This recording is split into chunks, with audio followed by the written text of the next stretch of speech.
শ্রাবণের আকাশে যখন ঝড়ে বৃষ্টি, তখন বাংলার ঘরে ঘরে শিবলিঙ্গে ঢালে পবিত্র গঙ্গাজল। কিন্তু প্রশ্ন হলো, কেন শ্রাবণ মাসে গঙ্গাজল এত গুরুত্বপূর্ণ? পুরাণ বলে, সমুদ্র মন্থনের পরে হলাহল বিষ পান করার পর শিবের কণ্ঠ থেকে সেই বিষের তাপ প্রশমিত করতে গঙ্গাজল ঢালা শুরু হয়। গঙ্গা, যিনি শিবের জটাজুটে প্রবাহমান, তারই ধারায় শিব শান্ত হন। এই বিশ্বাস আজও অটুট। গঙ্গাজল শুধু জল নয়, হিন্দু ধর্মে এটা এক জীবন্ত তীর্থ।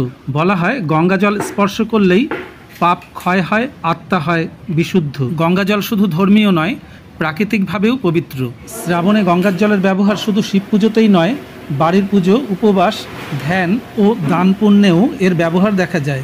বিশ্বাস করা হয়, এই মাসে গঙ্গা জলে শিবকে স্নান করালে মনোবাঞ্ছা পূর্ণ হয়, কষ্ট হয় দূর। এই ছিল শ্রাবণ মাসের সাতকাহনের তৃতীয় কাহিনী। পরের পর্বে রয়েছে আরও এক নতুন কাহিনী। পাশে থাকবেন, সঙ্গে থাকবেন।